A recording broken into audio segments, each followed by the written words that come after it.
Potential Radio. This is AchieveRadio.com. Follow us on Twitter at twitter.com/AchieveRadio.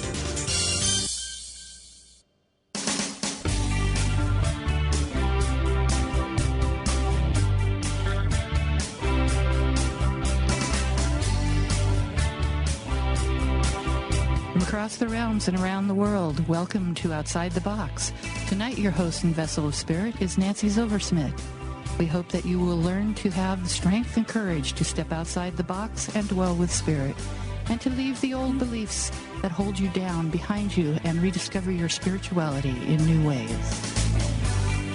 So it's September 16th, 2015, and this show is brought to you by www.sanctuaryofsacredspace.com.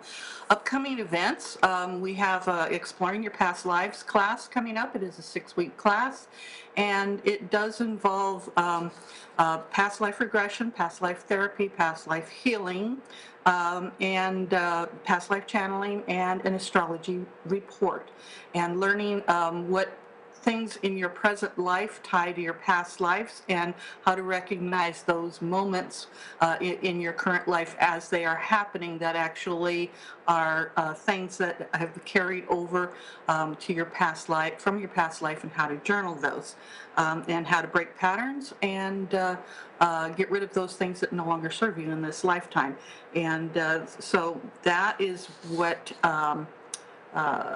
the event that we have coming up, and that will be starting on Sunday, October 4th. We did change the date on that. So we changed it from Saturday to Sunday because we had a lot of people with conflicts that wanted to take the class. Tonight we are doing angel spirit readings and guides, and there are many readings if you want to call in, or if you quick in, I will get it either way. And we will go ahead and give you a reading and see what the spirits or the angels or the guides that you have with you and what they have to say about your life.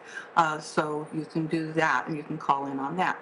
Okay, while I'm waiting for that, I have in the last few weeks, and I forgot to mention any of it last week because I just kept going on with other things. But I had 2 weeks in a row. I had 2 weeks in a row where I would wake up in the middle of the night with knocking, and I haven't had this happen in many years. The last time I had it happen was when I lived in my old house. That would have been 5 or 6 years ago.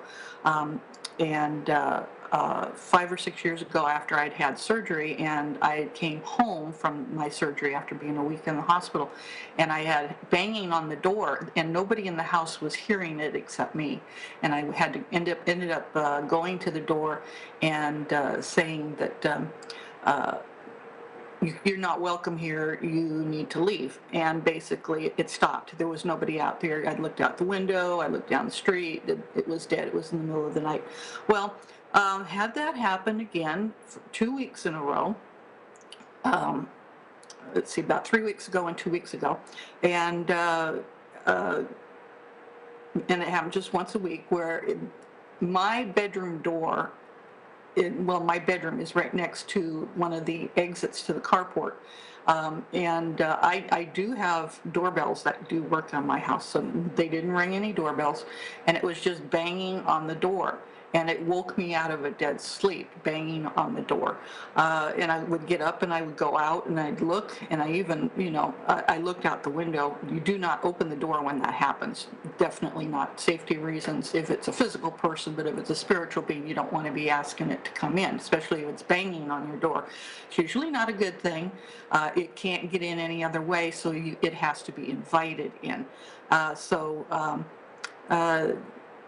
It's basically standing there and saying, you know what, you're not welcome here, you need to leave. And then it stops, and they go away. And like I said, second week in a row, tried it again. Then last week, had a meditation where I was off on the astral plane. I could see that I was doing some kind of work. I was helping people again, but they were packing up and leaving and going to another place. And something happened. I do not recall what happened, but I know that I came out of it laughing out loud. I mean, just out of I was completely gone, out of body, and I just suddenly came back into body, just laughing out loud, laughing, and don't know why, but whatever it was joyous, it was funny, and it just caused a lot of laughter. Um, so and I put that up on Facebook too, and there were a couple other people that said they have woke up in the middle of the night and they've had laughing going on, and not knowing where that laughter came from or what it was or what the situation was, but it was always like there was all this joy. There was this something to be very happy about, a lot of happiness, a lot of joy, and so. I'm not the only one, so I usually put it out there and I let people know this is what's going on, and other people will respond and say, hey, we've had the experience, and again, we didn't know what it was about either, but it was with a lot of joy and it was with a lot of happiness. So this last weekend, I went out of town. I went up north to St. John's well, that's where we were camping. We camped in about 12 miles out in a camp from St. John's, and we traveled during the day, and we went to Springerville, and we went to various other little towns that are out in the middle of nowhere in Arizona. And last time I had been up there, we had found out that there was an excursion that could be made out to an old set of ruins, and the ruins are called Casa Mapis. And we had no time the first time we went out there, so we planned that when we would go this time, we would actually hire somebody to take us out there and that knew the ruins and that would take us through the whole thing. Well, we get out there. There's another couple that showed up that went with us, and we started out at the museum. Well, the museum was where they had the artifacts that were dug up from the excavation. And they asked us to please watch this video before we go out there. There were people from Hopi and Zuni that were giving their versions of what they think happened out there, because these people that had built the excavations, they were so ancient that it's thought that maybe during the 1200s to the 1500s that this place was built and it was occupied, but they felt that the people that were there later traveled into other parts of Arizona, and that the Zunis and the Hopis were descended from these people. So they were giving their interpretations of the site, and those two tribes are allowed to go out and use the site for rituals and whatever, but they are the only ones who have permission to go out there without a guide. And while they are talking about their versions of what's going on out at this excavation, they were talking about the pottery, which was in the museum that they had dug up, the pottery and the tools and the other things that were part of the daily life. And they were talking about the spiritual people. Now, I had not heard it talked about that way since my friend who was Navajo talked about the spiritual people. The spiritual people are anybody who's not in body. They have passed on, and they're called the spiritual people. It's not anybody who's living. And the spiritual people were the ones that they say are still there. Well, I hate to correct them. They were not at the excavation site. They were at the museum, and they were explaining the Hopi and Zuni people in the film. They were explaining that the reason why, when you go out to excavations where people were and have left, you find shattered pottery or broken tools, is because when a person dies, they nobody will use the items that the dead person had that they used in their daily life. What they do is they will break them and leave them, and shatter the pottery, and that's why you find a lot of shattered pottery out at the excavations. And they say they leave these for the spiritual people to use in their afterlife. So here's all this broken pottery that you'll find out at excavations and stuff, and that's what it's for. According to these two tribes, that's what it's for. It's for the spiritual people. You'll leave them feathers, you'll leave them little bones and tools and musical things that they left behind, and the shattered pottery. And when they were talking about these things, and we're sitting in amongst the museum with all of this stuff that was brought from the excavation that belonged to the spiritual people. They were there, and you could feel the energy in the room. As soon as that film started and they started talking about the spiritual people, the energy in the room got very, very hot. They were there. They were doing the touchy-feely thing, and they were letting me know that they were there. And they were with their stuff, and their stuff was in the museum. It wasn't out at the excavation. So when we did end up going into a little bus and going on out to the excavation, wasn't bothered by spirit out there at all. At all. They were with their stuff. And the thing is that they wanted me to know where they were at. They had no use to be at the old land anymore. They wanted to stay with their stuff. Where they were being talked about by modern Indians and explaining who they were. And because in the video, they also said that this was for the remembrance of the spiritual people. And by talking about the ancient ones would keep them in memory and would keep them in the existence at the sites. Well, since they were talking about them at the museum, they were at the museum along with their stuff.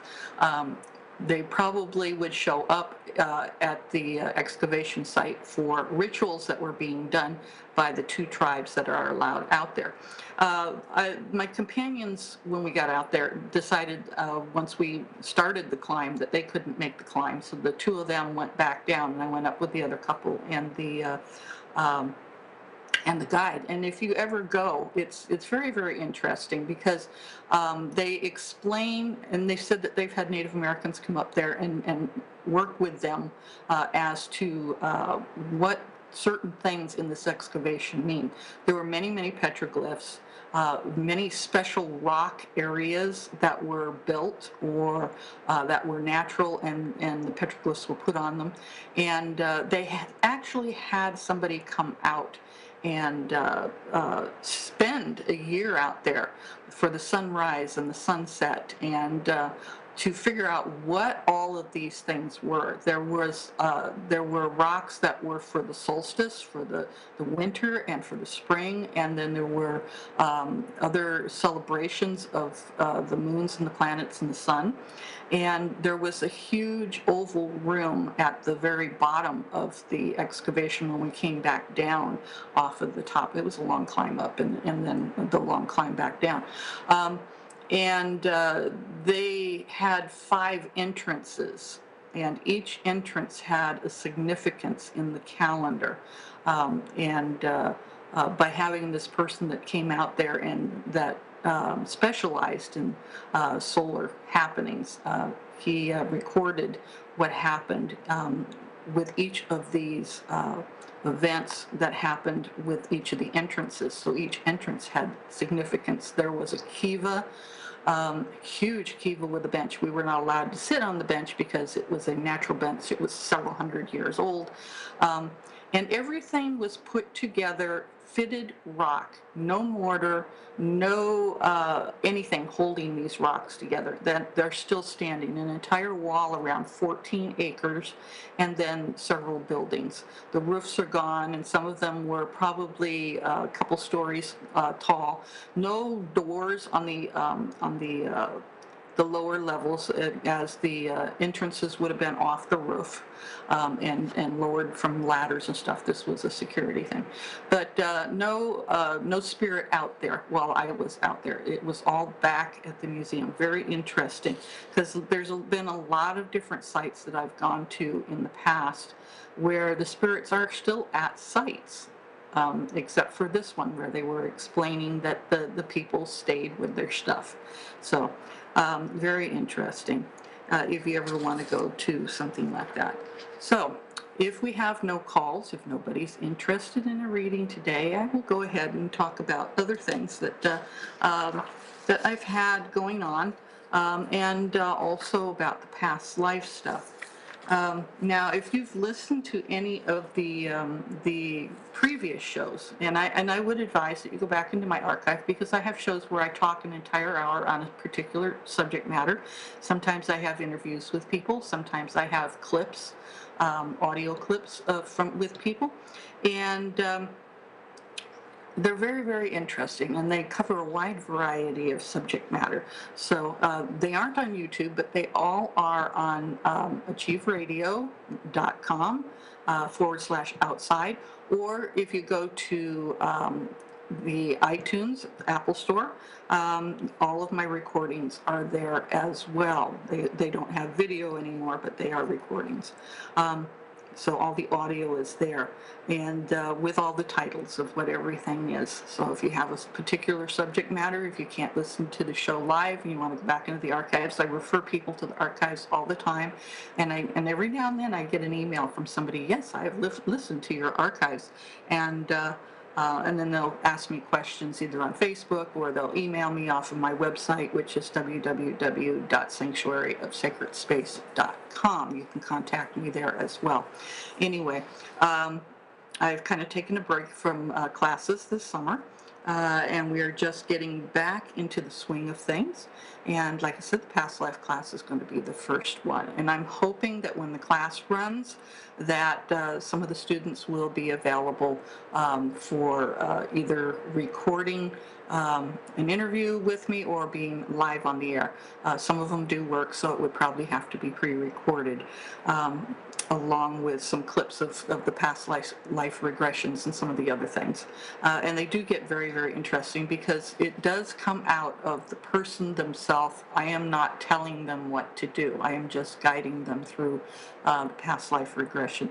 So anyway, last week we stopped at what different types of past life therapy. We went through a whole list of them, and we stopped at Native American soul retrieval, and that's where we ended last week.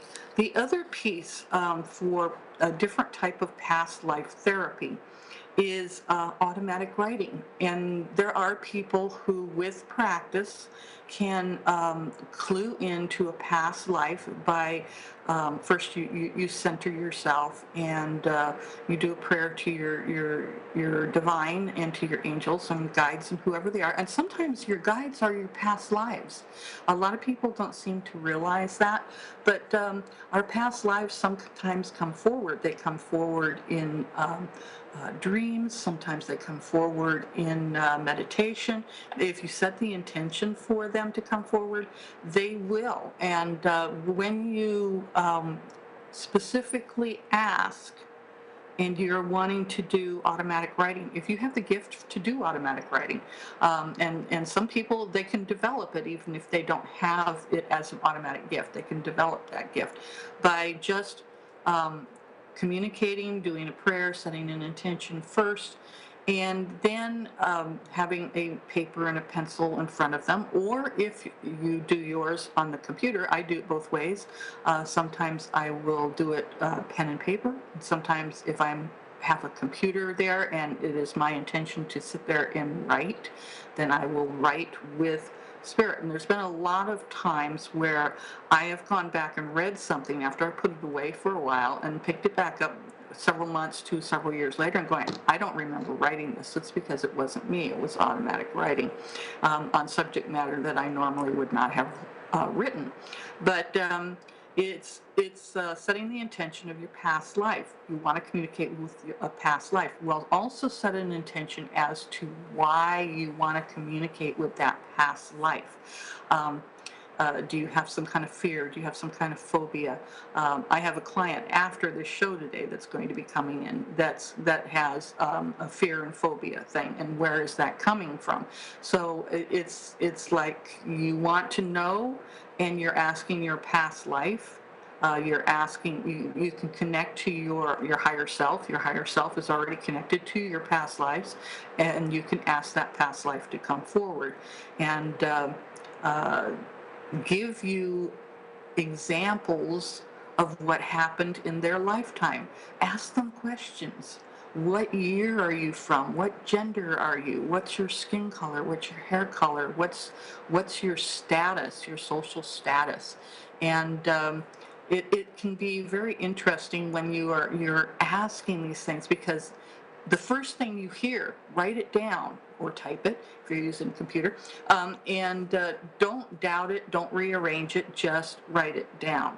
And ask, what age did you have kids? What did you work as? What did you do for a living? What's an important piece in your lifetime that you want me to know about, that's concerning the issue that I'm asking about, that I set the intention for? And you may get just one. You may get more than one. You may get a couple others that come in. So automatic writing, and trust what it is that you're writing down. Trust what it is you're writing down, and just write it. Just write it. And you don't have to ask out loud unless it's for you. That's the way you like to do things. You've got to hear you've got to hear what you're saying. But you can ask mentally, in your mind. Just ask there. They hear it just as well. So go ahead and listen that way, and then just start writing. Just start writing as they talk. Write. And if they don't talk, if they just come to mind, things just come to mind, write them down anyway. Write them down. It doesn't have to be like, I heard the knocking at the door. It can just be thoughts that are coming in, and that's how they communicate. Spirit will communicate in many different ways. Hearing them is one way. If you don't have that gift, just the information coming through can also be a way of communicating with your past life. Okay, spirit guide regression. A little different from past life regression, but it's asking your spirit lives about your past lives. Sometimes a person will have a hard time going down into like a past life regression during a hypnosis, and their past lives have a hard time coming forward. So what happens then is we ask for the spirit guide to come forward, or their angel to come forward, or whoever is in charge of what's going on with that person on their spiritual end of the life. And then the spirit guides will come forward, and the spirit guides. And if you listen to some of the old recordings and some of the older shows that I did on past life regression, you'll hear the spirit guides coming forward, and oh my God, they give their take on everything about that person, what they should be doing, what they screwed up on in this life, in the past lives, and how many times that they've had to continually repeat doing what they're doing because they just can't get it right, and kindly get it right in this lifetime, and so on and so forth. And then sometimes the spirit guides will give their opinion of me, as a matter of fact. And it's coming through another person who knows absolutely nothing about me, but their spirit guide does. And they'll stop and they'll chat about some other things going on in my life as well. So it gets to be interesting, and have to remind them, okay, let's go back to the person that we're here for. And if you have nothing more, then we can end the session. Or is there somebody else that needs to come forward? And sometimes there will be more than one that wants to come forward. So spirit guide regression also, getting those type of opinions from people. Dowsing and angle rods or pendulum is another way of doing past life therapy, and it's basically just asking questions and getting yes and no answers. Or if you are using one of them to actually lead you somewhere, if you go to a site where you have this deja vu feeling and you feel like you've been there before and you are just drawn there, and then you can use the dowsing rods. If you know how to use them, I teach those too. Dowsing rods, and they're fun. They're fun, actually. Dowsing rods or a pendulum, and actually going to a site and actually walking a site and using the dowsing rods, asking yes or no questions, having it lead you to an area. And you can actually, if you're energy sensitive, if you go into an area like that, you will actually feel the energy. Now, At the site that I was at this last weekend, I had no past life thing there, so I didn't feel anything as I went through. But if I had, I probably would have been greeted by my past life. But if I had taken dowsing rods up there, and if I had felt drawn there because I had a deja vu or a past life thing going on, and if I took something up there with me, I would have asked, please lead me to this, please lead me to that, and what did I do here, and what's going on here, and what's the significance of this, what's the significance of that. Well, I did not have a past life at this site, but if I had, then I could have asked all these questions, and that was a very interesting site because there were 65 connected rooms, each with a separate entrance in the ceiling to the housing, and they were very small rooms, and entire families lived in these, and they were 10 by 10 maybe, some of them. And some a little bit bigger and some even smaller than that. And so they served different purposes, but people actually lived in them. The kiva and the round rooms were huge, but the actual living spaces were not, and they thought that they might be 3 stories high. The lower story was what was still there. And the only ones that were excavated, which were those who were disturbed by explorers or the white man during those centuries. And if they were disturbed, then they were allowed to be excavated in this century by a historical society. If they were not disturbed, they were left alone, and whatever is there is still there. Okay, going back to dowsing. Okay, we covered that. Scrying is another thing. Scrying is a very different practice. It's something that definitely takes some doing to learn how to do it. Scrying is using either a mirror or a bowl of water. Some people use a black mirror. You can use a regular mirror. You can use it in a lighted room. You can use it in a darkened room. So some people use a crystal to scry, some use a crystal ball, that's considered scrying as well, or another object. It's usually a shiny object for some reason. They want a reflection off of it, so you can see into the spirit realm with that. Scrying, I've done that with people before. Not for past life though, but you can use it as the same as any other method. You can use it, set that intention first, make sure your guides and your angels are there, because if you don't know what you're doing, you could actually get something that's not supposed to be there, and we don't want you to do that. So scrying is used, and lucid dreaming. Lucid dreaming is where you are awake and aware in your dream, and it is so vivid, it is so real, and it's like you are living there, and that it is your life, except for something is going to be off, and something is going to be off, and it will give you the heads up that that's actually a dream. It's not reality.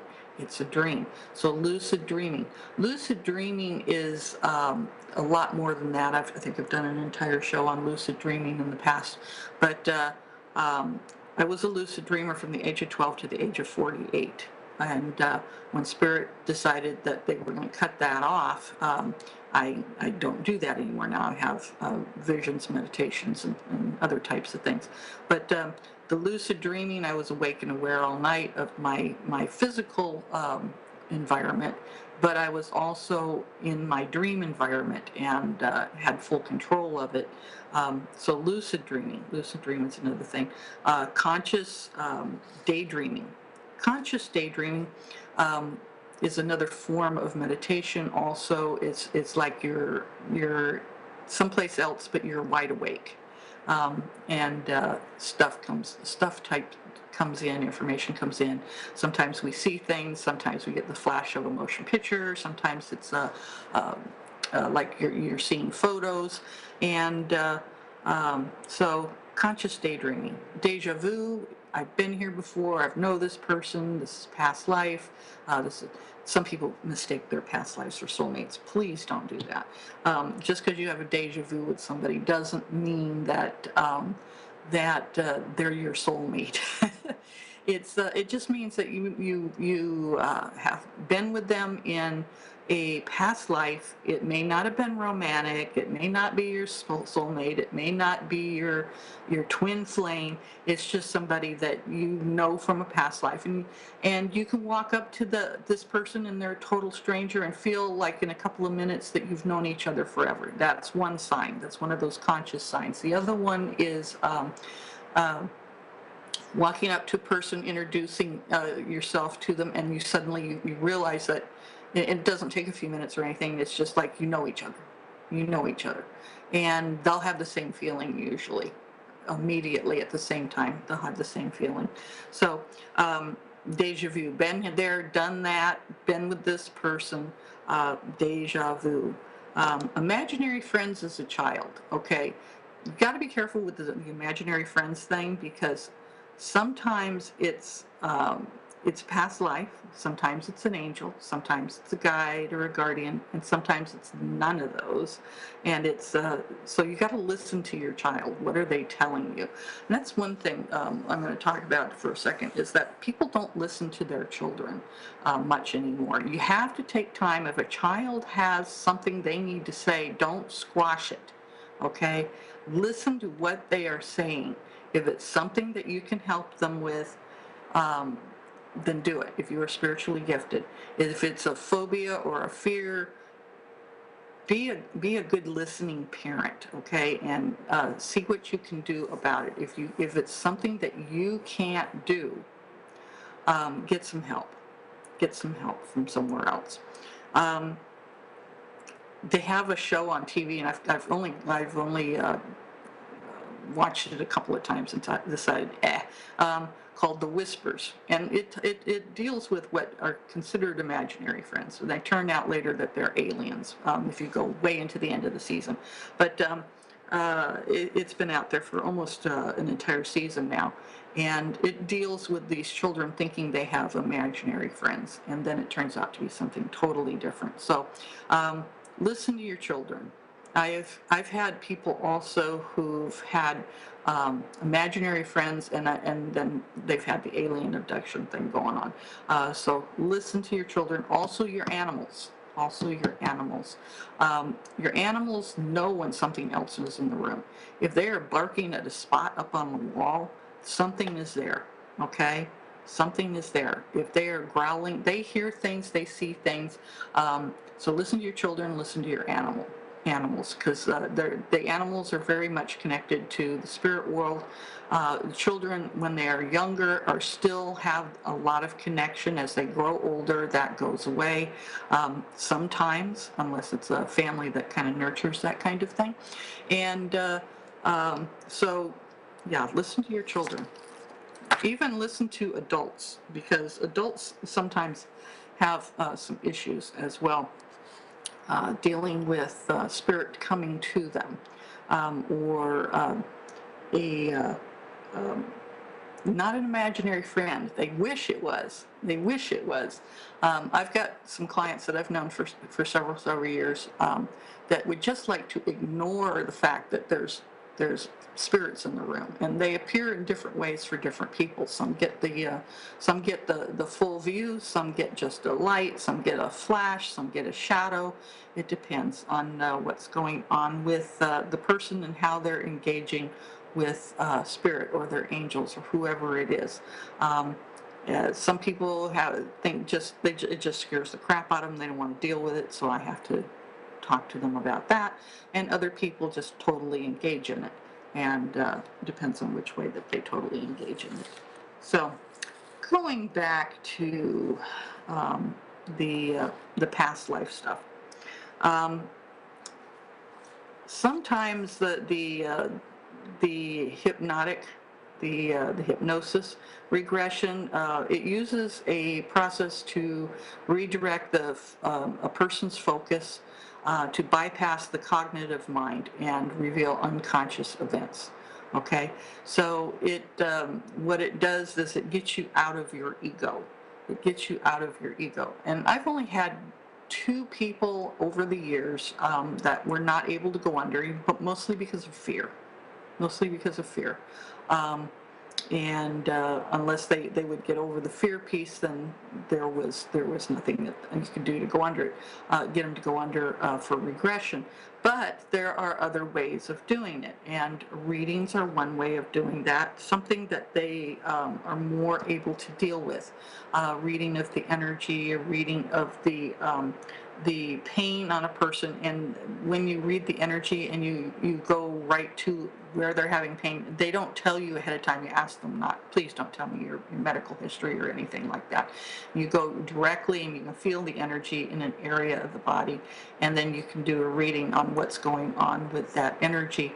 And then they'll tell you, yes, in this lifetime I've had a broken foot, or I've had this, or I've had surgery or something in that area. And you're feeling that energy, but you're also feeling that in past lives before they say anything. And I usually tell them, don't say anything until I'm done. And I'll read the energy in different areas of the body of what's going on with them, what past life it was, what happened in that past life. And sometimes an injury in this life is connected to multiple past lives. And what we do is we try and to get that to release with the energy to release, so that either it lessens their pain in the present life, or gets rid of it automatically. It depends on what it is. Or it releases the past life issues that are with it, and the person usually will actually feel the relief in that area suddenly, if it's energetic, and the relief in that area will come immediately. And if there's something else in that area, it will rise up again, and it will usually feel different. And that if you can get a person to communicate with you while you're doing the session, that's the best thing. I'm feeling in this area, please tell me if it moves to another area, which means we're done here, we have to go to another area. If a pain comes up over in your shoulder, if a pain comes up over here, or if you feel like there's something vibrating or unusual in another area, we go to that area, and one thing at a time, and deal with the whole thing. So it's there's also where people have visuals, what they call leaks through from past lives. And sometimes it's as from children, and sometimes as adults. It's an unconscious influence from a past life that alters your reality today. And sometimes, and there are several books out there that were written that talk about children who still remember their past life, and they can tell you vividly who they were, what they did. They'll give you intimate details. They can take you to places where they lived if the parents are willing to do that. And even meet their past life parents who are now older people, and know everything about them and their names and stuff. So that is a rare occasion. It does still happen. Some grow out of it as they grow older, and some remember it right into adulthood, who they were. That's a leak through from a past life into this present life. Also, we look at past life traumas, experiences occurring in incarnations, previous incarnations, and negative influences and stuff, and the ones that carry over into this lifetime. I believe I talked about one last week, and another one that I ran into several years ago was a gentleman that we started into his past life as an Egyptian, and he was not of any high rank or anything. He was one of the ones that helped, that was a servant. And he witnessed an indiscretion with a higher nobleman with another female, with a female who he should not have been with. So the person was killed by this higher nobleman. Well, the spirit that was killed stayed attached in this current lifetime, and had been attached for several lifetimes, and did not want to leave, and wanted revenge for what had been done. And what we did is we went into, and it started out as a regular healing session. So past life shows up any type of a session sometimes. It was a regular healing session, and there was some issues going on, and I'm going, we've got this energy going, there's this Egyptian there, and the guy's like, that I think is my past life. And then I said, okay, we're going to ask that he bring up feelings. And we started bringing up feelings, and the feelings were revenge, and what was it for, and what were you seeing, and finally got the past life to come through. And the guy had been buried in the sand, buried alive. So it's just like, okay, we got all of that taken care of, and we finally got it to release and go back to the light and leave this guy alone in this present lifetime. So yeah, past life traumas. It sometimes it follows into this lifetime, and I've run into that a few times where there's actually one of your past lives stuck to you, and it's making it very difficult for you to go on in this life and do things because it's wanting revenge, or it's wanting to live again in body and blah blah blah, instead of going back to the light and being reincarnated. Yes, your past life can stay attached to you, and people go, how does that happen? How does that occur? I've explained how your spiritual pattern happens. There, you have your original spirit, and each lifetime breaks off of your original spirit, and it's your like your own little spirit tribe. Eventually, and what happens is that through each past life, everything comes back to the main spirit, and sometimes that a past life will attach itself to a present life. So it does happen. It does happen. So recalling an event prior to current time. Um, Recalling an event prior to current time. So recalling an event that might have happened back in World War II. And it's just like, wait a minute, I wasn't born until the 1960s or the 1970s, but I'm vividly seeing this scene in World War II. So sometimes those kinds of memories will come through. Soul memory retrieval, that's also a version of the Native American retrieval system. It is another type of regression where you are put down into a hypnotic state, usually with drumming or piping or whatever is going on, some kind of a sound that will put you down into a meditative state. And the soul retrieves broken pieces of themselves, of trauma, either from this life or from a past life, and reintegrates the pieces to the soul. That's a different piece, and there's a second party that's actually doing that work with you while you are going through that. I've had that done to me once. I don't do it to other people. That's not one that I deal with. I leave that for the shaman and the medicine men that do that, and it's usually Native American that does that. Okay. So, subconscious level of mind-brain information, which is, it connects to your conscious and unconscious motivations, and it's basically you can connect with that in meditation. You can connect with that in meditation. You connect meditation from your conscious to your subconscious to your superconscious, which is otherwise your higher self, and then connect it out to the divine. That's another piece. And I do teach how to do these things. So, survival patterns. You have a survival pattern in this lifetime, and you're repeating it over and over and over and over again. And it becomes the survival pattern becomes a behavioral pattern in this current life, and a lot of times it reflects past life traumas or experiences that were never resolved. I had someone call me today that I've been dealing with for about 3.5 years now, and a lot of this survival pattern stuff going on, and except I don't react to it like I used to. Okay, I basically turn it back around and say, now this is what you can do for it, but you're going to have to do it yourself. He needs to break the pattern of what he's doing, and he can't have another person do it for him, because that is one of his patterns, is having other people do things for him so he doesn't have to do it himself. Breaking patterns, breaking behavior. because of trauma, past life, and experiences that were never resolved.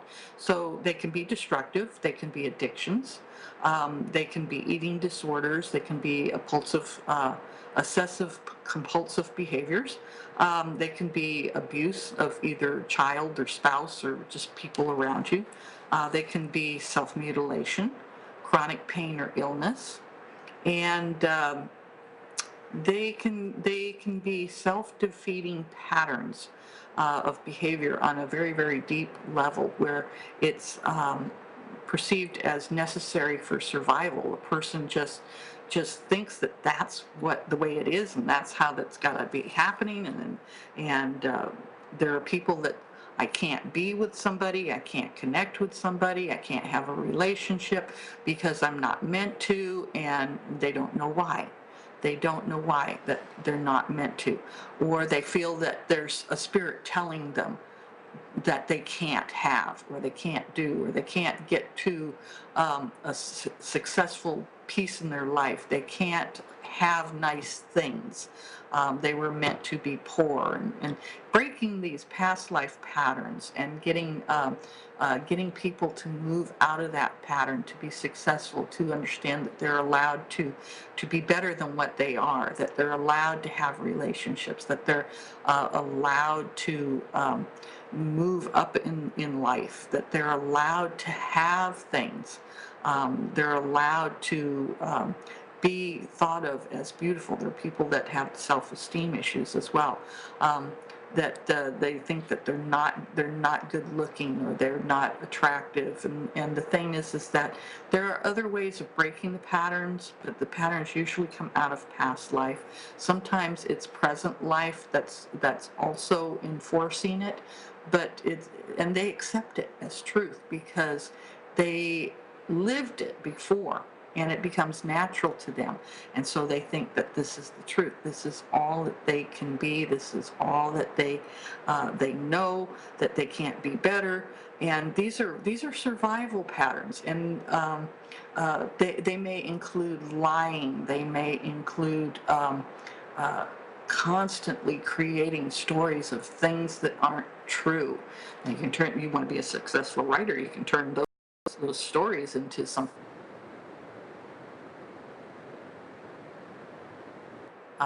is uh,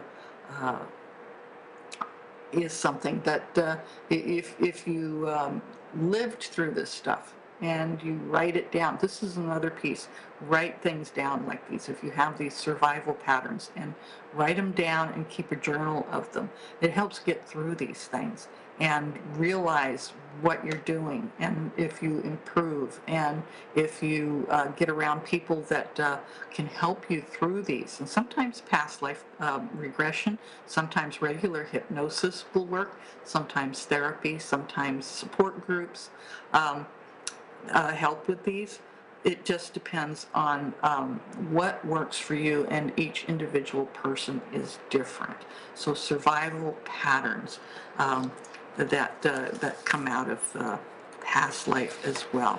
And past life is a science. It engages the study of the human mind, and it's not something you should go into with your ego. It's not.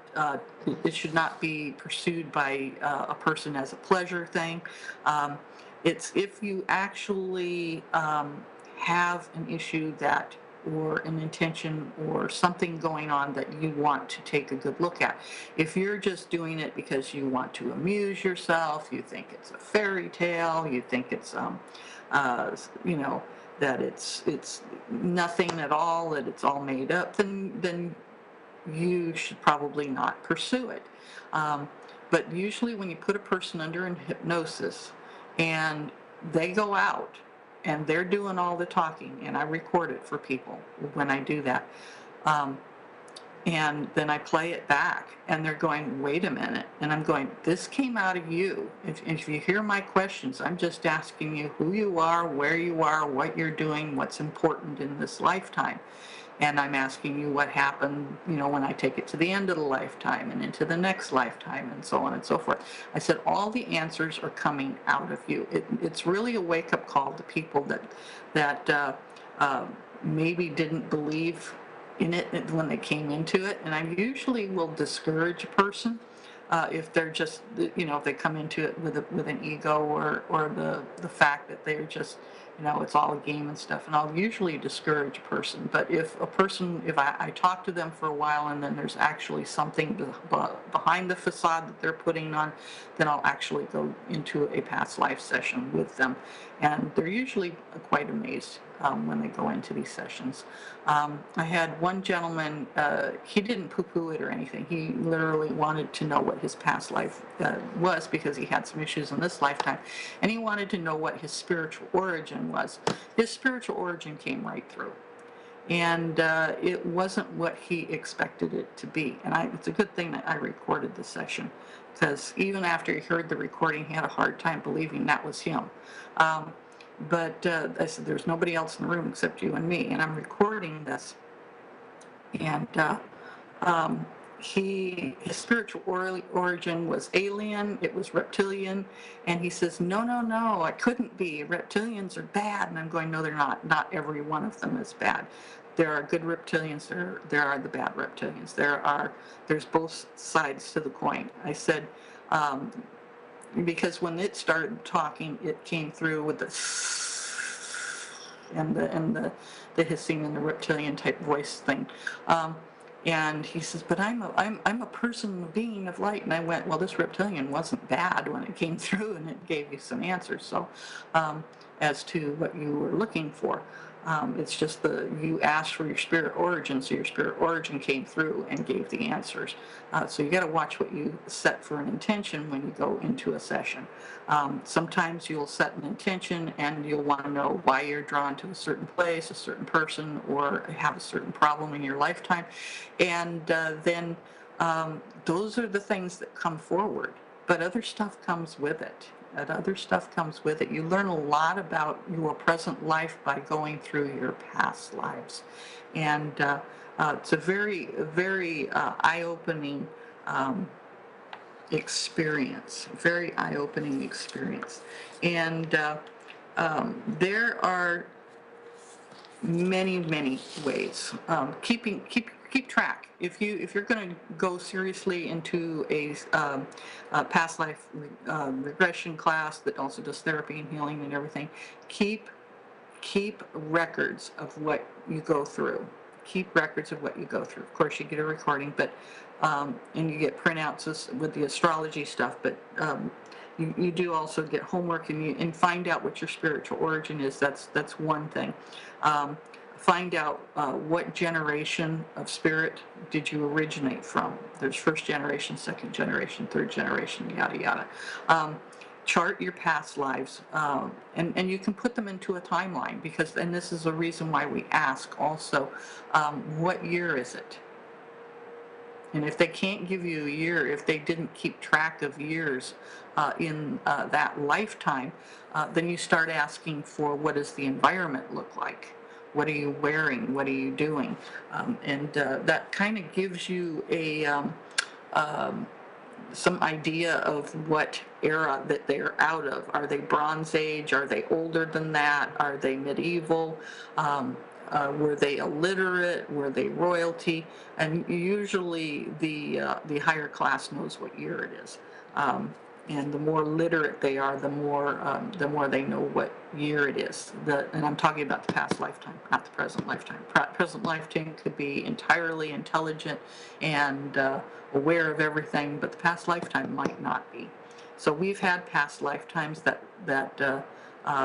one that we had a gentleman, he was in a South American forest, he was farming for his family, he didn't know what year it was, he didn't know how old he was, he just knows that he lived to be very, very old, that he was wrinkled, that, and he would give what happened with his family and the seasons and everything else, but other things weren't important to him. Keeping track of time wasn't important. What year it was wasn't important. It was just, did the crops come up that year?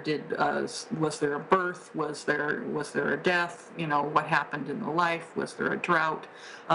So it depends on the past life and the type of a lifetime that a person lived. Sometimes you will get a name. Sometimes you'll get a birth. You'll get a death date, a town, a location, a description, drawing, photos. I've had people go out on the internet and actually find themselves, and they knew it was them because all this energy would come through them when they found themselves, and they would read up on the lifetime of that person if it was documented, and it was exactly what came out in the past life regression, or reading or channeling or whatever it is, any personal information on the person. And the time period.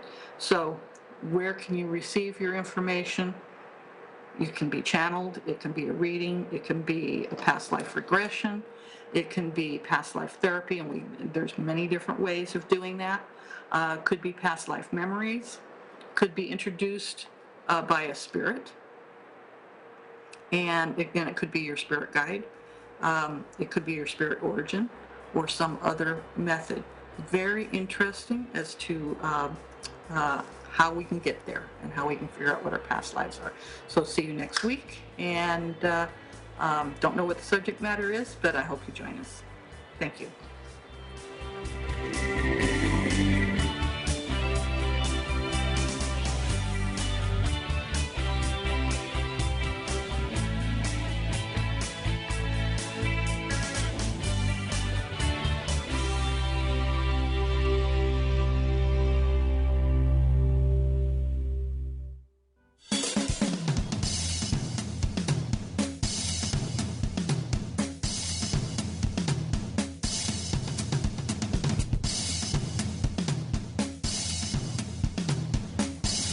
Listening to AchieveRadio.com.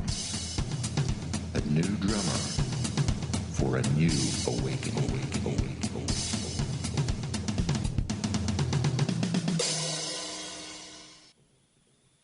I was leaving an exercise class. All of a sudden, the pain started. My entire chest. Shortness of breath, very fatigued, nauseated. Thought that it was nothing much, maybe just stress. You're having a heart attack. I'm healthy, I'm young. There's no way it could be my heart, no way. Heart disease doesn't discriminate. Listen to your body, go get checked. Heart disease is the #1 killer in women. And this is something that we can fight. Visit GoRedForWomen.org to learn a woman's risk for heart disease. I'd like to invite you to visit our website, healingsounds.com, and discover some of the amazing things that sound can do. You'll find articles and interviews, a special store for sonic healing tools, award-winning CDs, books, tuning forks, and much more. You can find out about the discovery of the divine name, what we call a hotline to the divine. Explore ways of studying and learning about sound healing, and even download a free recording called the 7-Minute Chakra Tune-Up. There's much to explore in the world of sound healing, and discover ways that you can live a healthier and happier life. Once again, we'd like to invite you to come visit our website, healingsounds.com, and experience the difference. Thank you. When you purchase the latest TV, tablet, or smartphone, don't forget to do the right thing with your old ones. Recycle them. The Consumer Electronics Association and its members are making recycling your old devices as easy as buying new ones.